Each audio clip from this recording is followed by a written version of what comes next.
Yo, it's me, Danchou. Welcome back to the Hideout, you guys. I'm so glad you guys can make it. And I am back with another Gachiakuta Chapter Discussion. We are here with Chapter 9. We finally got to see Riyou in action with her little scissors, using her legs and stuff like that. And we got to see Rudo show off a little bit, starting to use those new powers of his and us, seeing how he feels about being a janitor and how he feels about the janitors themselves. So it was a really cool, interesting chapter, and I am excited to talk about it with you guys. But without further ado, if you like content like this, don't forget to hit that like button. Don't forget to hit the comment section down below and hit the subscribe button. It's your first time coming to the Hideout. But anyway, intro.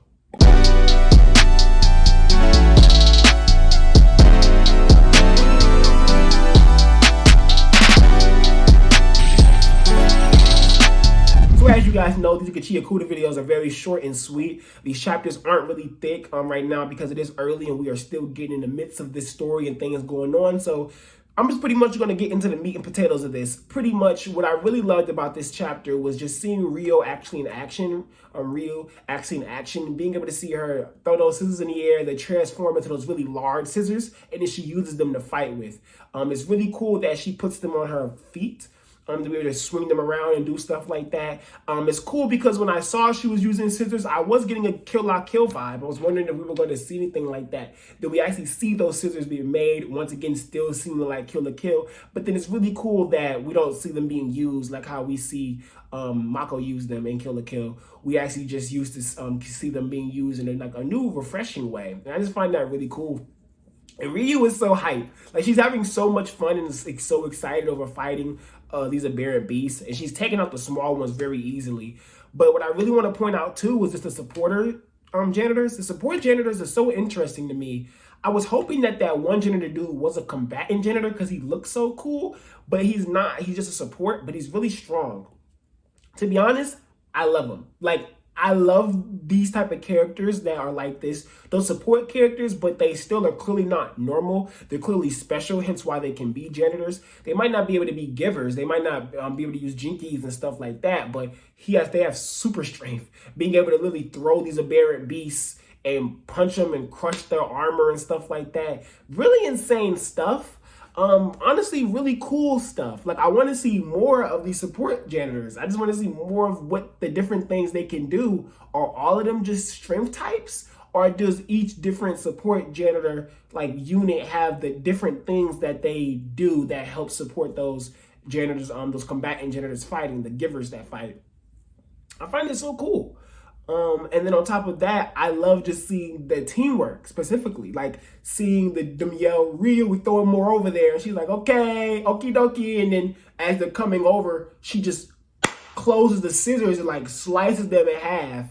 And just seeing all of that stuff is just really cool. Just seeing us just know how these janitors work. And it really hits Rudo. Rudo's realizing, oh, these are how janitors work. They work together. And it's really cool because he takes almost pride in seeing how the janitors work. And I find that really interesting. I didn't really pick that up from his character prior. The type of character that would resonate with something like teamwork so much. So I found that just to be very, very cool and unique. And it kind of it surprised me.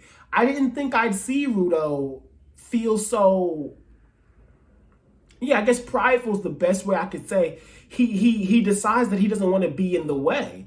He wants to be able to help these janitors, and he's going to, of course, still be doing this so he can figure out how to get back up to heaven, but he doesn't want to be in their way. So he still takes pride in having to deal with them. If anything, he maybe not he has pride. Maybe he's empathetically feeling the pride that they have for their job. And so that is making him feel like he needs to take it more seriously, and he needs to understand, what's really going on, and he needs to figure out how to fight and help people. And this makes me respect Rudo so much. It's really refreshing. I'm really glad that he's not stuck in I'm just angry right now. I don't really care about this world that's down here. I'm trying to figure out how to get back up. He's really kind of balancing everything. I think all this is happening to him within 24 hours right now. So he's really trying to keep everything going on, in check mentally. And he's absorbing the things that's happening to him very well.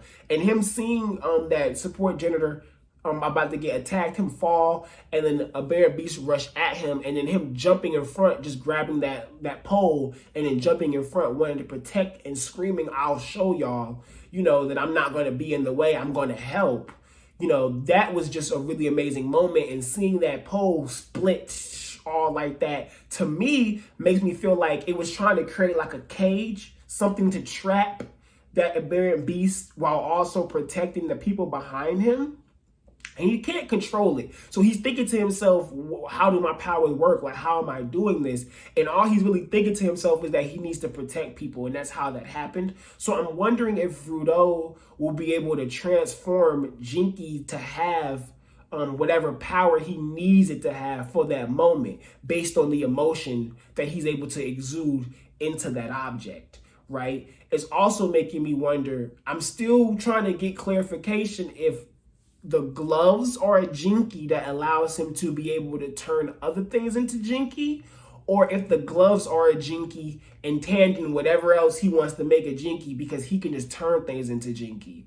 My mentality right now, based on everything we've seen so far, and a lot of it is on focusing on chapter 3, I think the gloves are like a gravity kind of ability with the Jinki, and as a Jinki, and he can just touch things and then turn them into Jinki as well. So like we've seen in chapter 3, how he made those items and stuff float, and then he would grab at them as he was trying to use them, turn them into Jinki.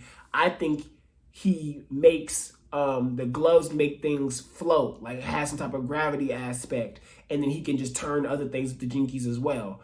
Unless the gloves are what makes him be able to turn things into Jinki, and that's why when he did that, items lift in the air, because he had picked those to be items to use, and he was using a lot of power unknowingly, which is why he blacked out. I'm assuming it's probably, it's something in that bag. I could be overthinking. It's just that he has the multiple Jinki, right? But the gloves' powers to me still haven't been shown. So I'm thinking maybe it's the gloves' powers. But also, for some reason, Rudo, when he activates his powers, everything turns black. While for other givers, it's white. There's a reason for that. That's a detail for a reason. So maybe it's not the gloves at all turning things into Jinki. It really is just him. But I'm just throwing those things out there because the more that I'm seeing Rudo use his powers, the more I'm trying to figure out what exactly is going on with him and his differences between other janitors.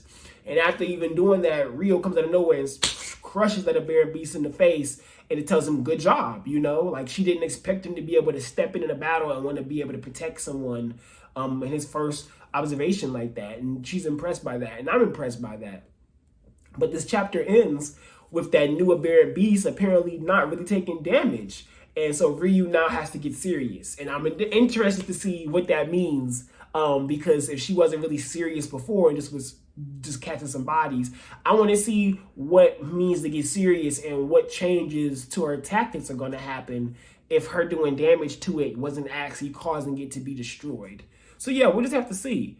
But that's all I have for this chapter discussion, you guys. Like I said, these are really short and sweet because we early in right now. But as we get deeper into Gachiakuta, y'all know me. I'll be ranting and I'll be talking about all types of different stuff and all the cool things that we can look at and theorize about. So I hope you guys enjoyed this content. If you guys want more content like this from me, make sure you smash that like button. Hit that comment section down below and talk to me about Gachiakuta and what you like. And make sure you hit that subscribe button. This is your first time coming to the Hideout, so you can catch more Gachiakuta videos. And don't forget, we are doing that giveaway for Volume 1. So you want to check out that description down below. Join the Discord so you can see the giveaway information as well. And also you can hit that community post, so you can hit the YouTube comment there and tell people that you're part of the giveaway so that I can add you there. Or you can go to my Twitter and I can add you there. It's a whole bunch of ways that you can join and be part of the giveaways and get some entries. So make sure you check that description and you figure it out, okay? But it's your boy Danchou. Peace.